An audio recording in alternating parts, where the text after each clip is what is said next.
Hello, GRCSU. We have a takeover today. I'm going to let her introduce herself and our program name for today. Hi, everybody. I'm Abby Bennett, behavior specialist over at Proctor Elementary School. Yes, I am taking over today. I have decided to change the name of From Coffee to Coaches to Tea with Queen Bee. I hope you all enjoy it. So today I was asked to kind of discuss some classroom management strategies with remote learners and in the classroom, both hybrid and full on remote or full on in the classroom. So that's what we're going to do today. So I've been actually doing a lot of webinars and a lot of research and teaching on how to the building relationships and the classroom management strategies for remote learners. One of the biggest things that I have come across with is really focusing on the humanity of the remote learning and the interactions between students and between the teacher and students, so that every student, remote and not, feels seen by the teacher. And I think that's really hard. I have a little note on my thing to talk about my own daughter, who is a remote student in the GRCSU, who really actually, it's great. She really feels like she's being seen by her classmates and teachers. So I know it can be done. A couple of the things that they have really stressed to do that is really trying to dissolve that screen. Really teaching, especially when we're fully remote, teaching like we would normally teach in the classroom, and not relying. It's not all about the bells and whistles. It's about our regular teaching styles. So, not worrying about having to use Jamboard or any of those technologies that some of us might not be familiar with, but actually just pulling up a chart paper and having it on your wall, or and teaching and being goofy like you would in the classroom on your screen. I have some videos, not that I'll show today because we'll be here till 2:00 if I do, but just videos I've watched of teachers really pretending that they're in class with their kids, but everybody's remote. And really just trying to make eye contact with your kids who are remote as best as you can, even when you have a classroom. So just trying very hard to build those relationships with all the students. And again, really making sure that each student feels seen is probably the biggest thing that I've come across lately. So a couple of things that I wanted to talk to you about is we talk about asynchronous and synchronous work, and there's been a new term coined lately through Teach Like a Champion called semi-synchronous, and that's actually been pretty cool to watch people do it. I've again been taking some online modules on this whole semi-synchronous, and that's when a teacher will do a whole group reading and then have the students complete 5 to 10 minutes of reading on their own, but still there, or doing a writing piece on the computer, but she's still there able to help, and she's acknowledging, hey, I see Jimmy's really working hard and he looks like he's reading, and still being able to have the opportunities to praise students for their work, monitoring if students are struggling in those those asynchronous types of activities, but they're on the computer with you in case they do need help, and are allowed. And they can see other people. They can ask friends help if the friends have questions. So that's been a new thing that I to be honest with you, never even thought of doing. Some schools I have seen will have the kids tip their papers so the teacher can actually see their work that they're working on. So they can monitor to see how, like in a math problem, how students are, working out the problems. So they can see their boards as they're working.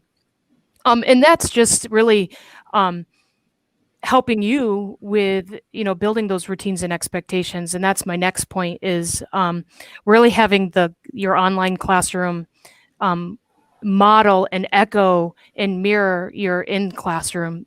All those expectations and routines that we do on a daily basis with our in-person class, that we're making sure that we're doing it for online learners too, because I know some of our online learners, there's, some are watching TV, some are playing with their dogs and their cats, but really stressing what those expectations are, that it's just like if you're in the classroom. You can't be doing, if we had a dog in class, so you wouldn't be petting him all day long.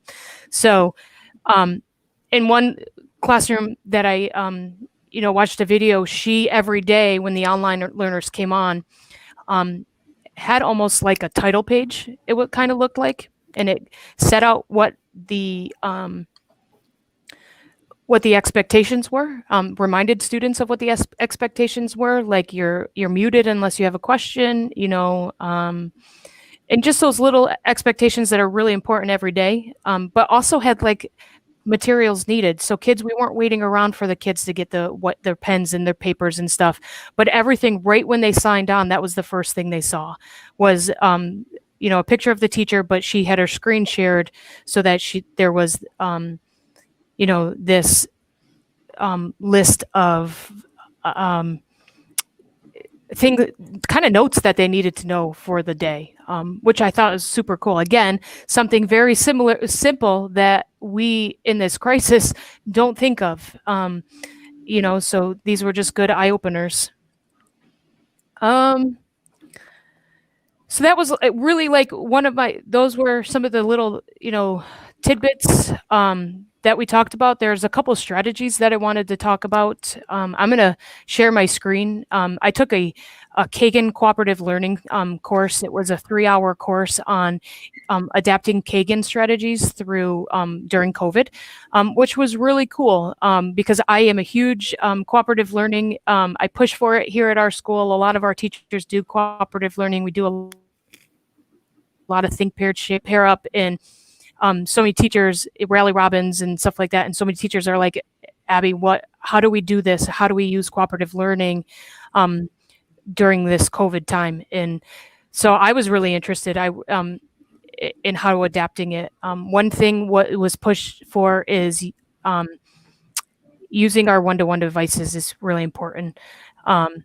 Using breakout rooms. I know Google is starting to roll out breakout rooms. I think that's something I think the IT department is looking into.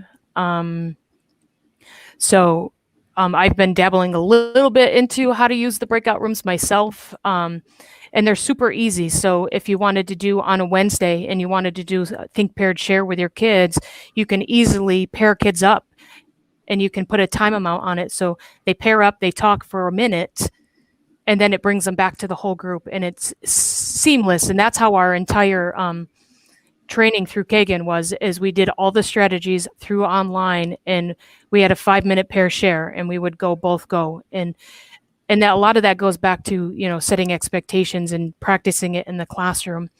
So what I'm going to do is I'm going to share my screen with you guys. I'm going to go over some Kagan strategies. If you're not familiar with the Kagan strategies themselves, I'd be definitely happy to, send out information for people to, help them with what Kagan is and then how to adapt it. So let me just, technology is not my favorite thing, but I will try. There we go.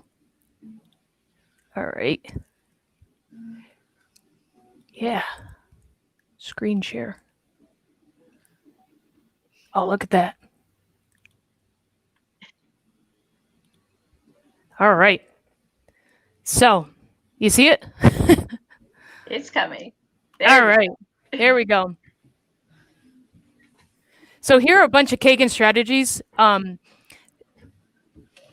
you don't, these are all the things that Kagan talks about that they actually like help with, like the self-knowledge, the self-control, self-motivation, having empathy for others, and relationship skills. These are things when we're using Kagan in not even in non-COVID times that we use these structures to help practice. So a couple of the Kagan structures are that we're going to be talking about is paired share, timed paired share, which is it just puts a time limit on it. It's the same thing. Rally Robin, Rally Coach, number heads together, fan pick. So those are just really ones that I've used in the past. So we're going to look at some of the variations of them. I'll talk a little bit about what they are. So with paired share, this is just based on how you set up your classroom. We have kids in rows right now. It is easy to do paired shared. It is easy to turn and talk. You just have to really practice on those expectations of structured voice levels, because we are a little bit farther, so kids are going to have to talk a little bit louder, but not screaming towards each other. But pair share is when a teacher asks a question, or asks a question like, explain to me the parts of a story. She might say partner number one, discuss, and then partner number two discusses afterwards. So your kids would actually literally just turn a little bit and talk in their seats. So they're 6 feet apart, they're 3 feet apart, whatever we have them set at, and just turn in pair share. This is probably the easiest one to do right now in COVID, because we're not pairing them up for 15 minutes. We're just asking them for quick 30-second snippets to turn and have a conversation about one simple question. Time paired share is the same thing. You might just say, okay, tell me about your book. And you might say, we just got done with reading, read to self or read to others. And you want them you have 2 minutes to share about your book, and then the next person has 2 minutes to share, and they can't stop talking until that 2 minutes is up. Which for some people it's going to be good, and some people it's going to be difficult, but you're giving those people that 2 minutes of airtime so that each kid is accountable for an amount of time. This again is really easy if you have remote learners to get them involved. Maybe having one student pull out their computer and they partner up on Google Meets with another student at home. And it's a great way to get our remote learners involved. You can have your remote learners talk and pair share at the same time with each other. So a lot of these Kagan strategies are good for remote and in person at the simultaneous too. Rally Robin is one of my favorites. I'm going to go down to the variations page. Oh, keep going. Oh, I went past it. Sorry about that. So Rally Robin, that's record Rally Robin is when usually in a regular class, in a non-COVID classroom, it would be you have one piece of paper and one pencil to a group or two students, and you pose a question. You might say, "What are the 50 states in the United States?" And they pass it back and forth. So if Corey and I were partners, Corey's going to put down one state, and then she's going to pass the paper and pencil to me. And I'm going to put one down. If I'm struggling with it, Corey's going to help me out, maybe give me like a little coach me along with it. And a variation, of easy fix and easy variation with this is having a Google Doc between two students. So one Google Doc with the question at the top, and kids take turns in typing in their answer. Having kids use different colored fonts so you know what kid was what font, or even so a quick, easy variation to this that we have access to because we all have one-to-one computers in the classroom. Again, easy to bring in your remote learners, having them be in a group with 2 or 3 kids. Again, Rally Coach is the same thing. Instead of, you can have a math problem, and Rally Coach is one student listens while the other student does the problem and listens, and one student listens and coaches the student along. You can do that through your Google Meets. You can do that 6 feet away. You can do it on whiteboards and they show it. they hold up the whiteboard and use the whiteboards to show how they're working through their problems. We just got to get a little bit more creative in how we use these Kagan strategies, during this remote time. Rally table, which is this one right here. That's the same as round robin, rally robin, but this is a group of students. So you might get 4 or 5 people involved in a deeper, on a bigger question. And one way I like to teach this with our students is something easy. So we do skip counting. So we start at skip count by 2s, and we give them I give them like a minute to see how far they can skip count by 2s by passing the paper around their group. But we would pull up one document and they would have to type in their answers one at a time, because you want to start small to help those practices and build those expectations on how all these systems work in your classroom. Anybody have any questions so far?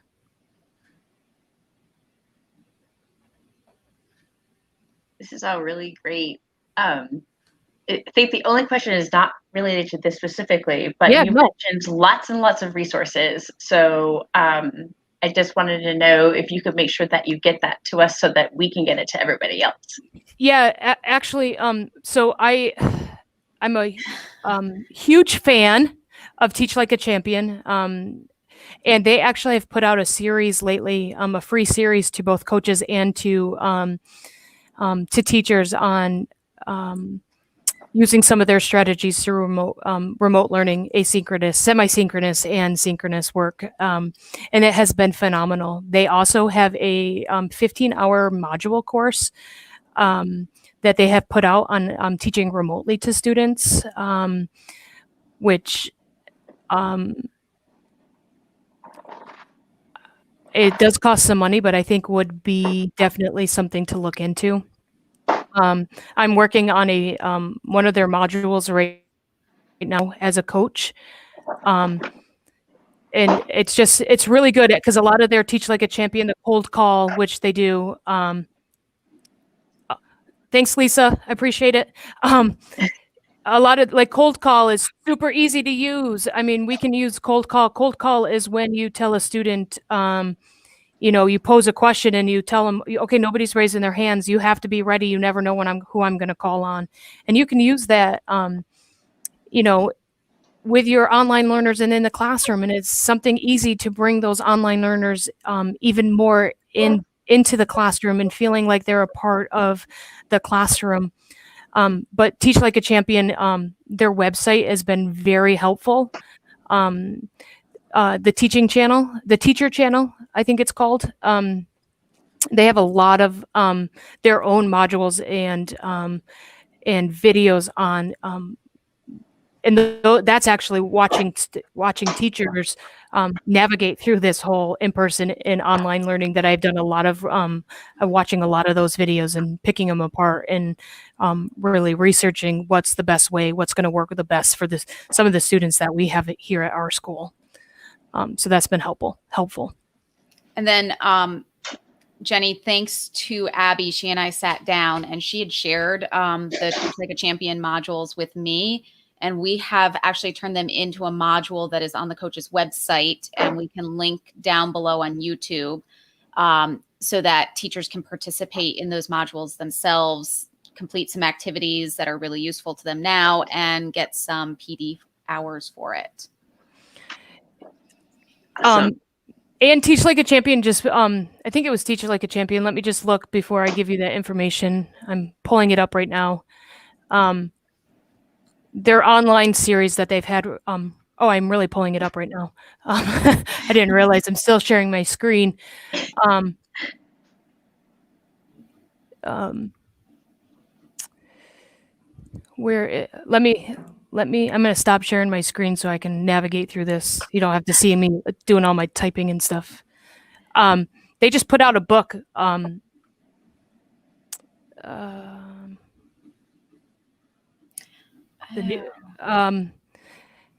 Hold on one second. It's in the video every time they present. I have it somewhere. Yes, I know what you're talking about. It's called Teaching in the Online Classroom. It's a survival of thriving in the new normal, it's called. I'm going to share my screen again with you because I have it right now. Let's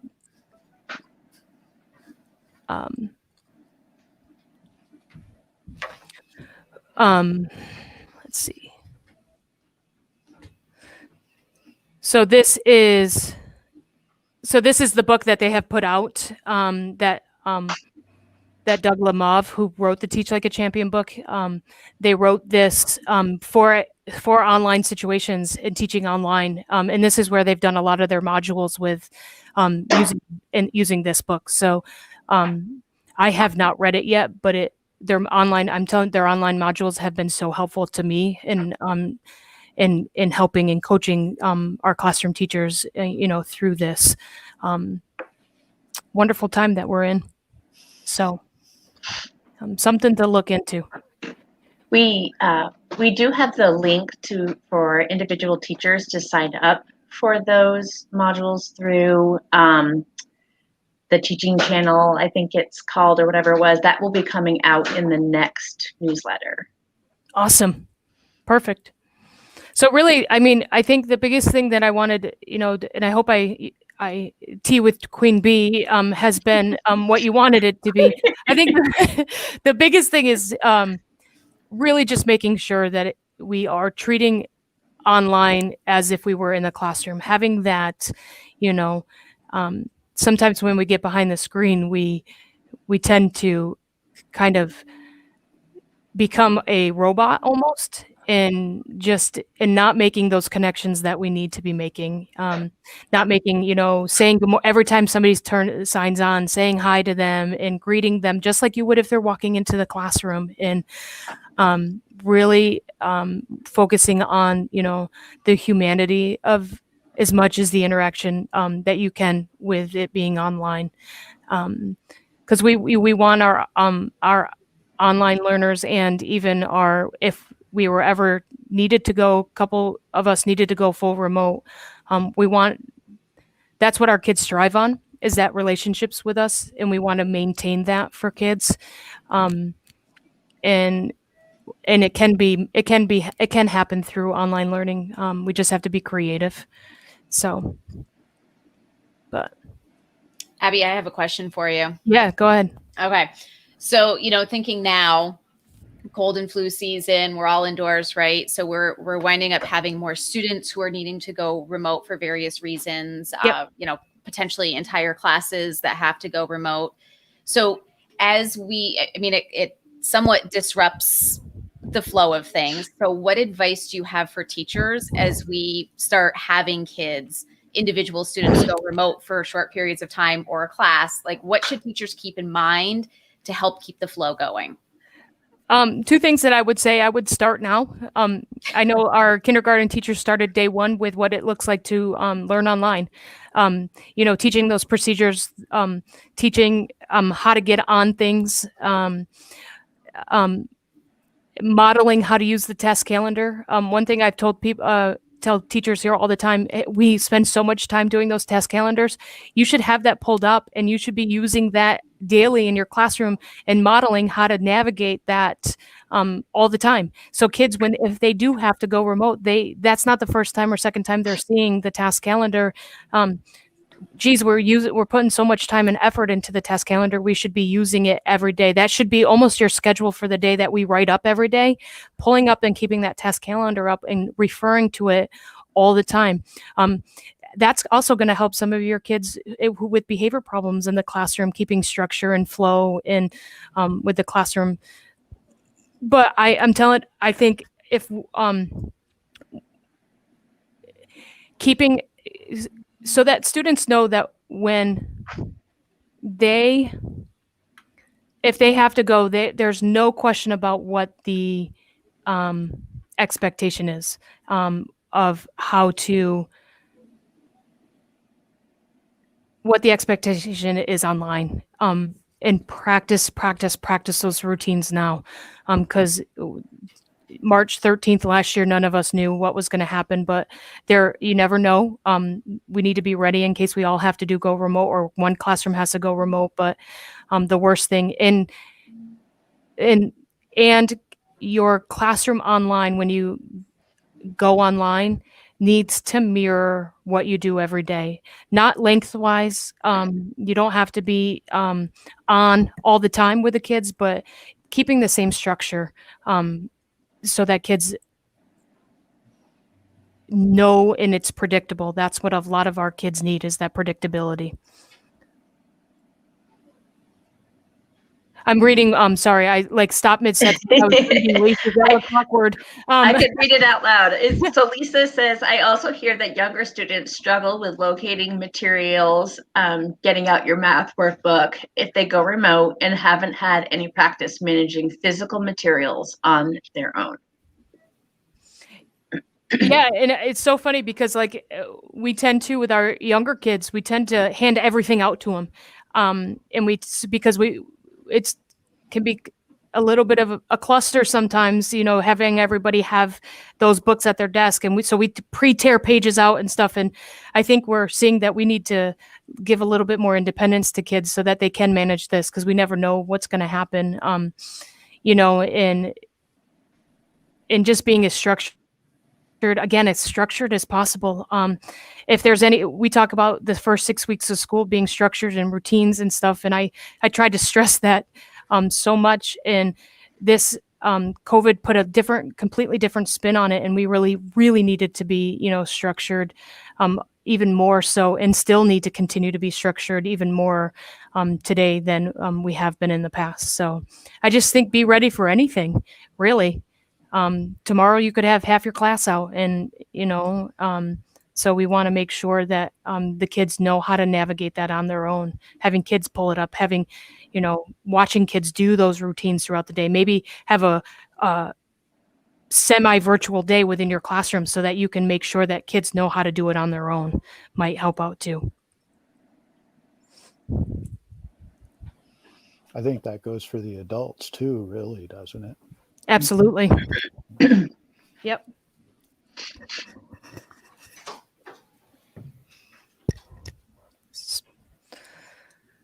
Excellent. Any other questions? Anything else? I think there's lots of questions, but can people reach out to you, Abby, if they want to have this discussion further, or if they would like to get resources for you? I know the Kagan strategies are a little bit difficult because of copyright, but would you be willing to talk to someone who wants more information and to point them in the right direction? Absolutely. I also have a bunch of my Kagan strategies and Teach Like a Champion resources on my Bitmoji page that I have. Maybe that's something that we can share out to. That's a great idea. Out to staff members. It's a resource page that I made for the teachers at Proctor. So actually, I did not make it. My older brother made it. I'll just put that out there. So a lot of those resources are already on it, and I update them as the year goes and as I get more information. So I can share that with you, and I'll update it a little bit more from some of the Teach Like a Champion stuff I have now. But definitely they can email me. You guys can send out that Bitmoji page of all the resources that I use here at Proctor. That's awesome. Absolutely. Great. Thank you. I do know Abby has another training that she has to run in like 2 minutes. So. Yes. And we only have 2 minutes left. Perfect. Can we include links and resources from Abby in next week's Coaches newsletter? Yes, we can. We will. It will be under the Coffee with Coaches section. Sorry, Queen Bee. But yes, we'll put it in the newsletter on that you'll get on Monday. Listen, I gave up coffee in March, so I needed to think of, you guys were Coffees with Coaches, and I had to think of something off the top of my head because I don't drink coffee. So tea with Queen Bee is the only thing. Maybe because I'm watching The Crown, I don't know. But definitely had a good ring to it. So well, Abby is kind of funny because Al doesn't drink coffee either. He has his tea as well. Yes. Right now I've got a good Irish breakfast tea going here. Yes. But Well, thank you so much for inviting me. This is actually kind of cool. So, Well, Isn't it fun? yeah, it was very fun. I will do it again sometime. Awesome. We're gonna hold you to that. So Yeah. Yes. Yep. Yes. All right. Thanks, Thank Abby. you. All right. Bye, Thank you guys. so much. Bye. Thank you.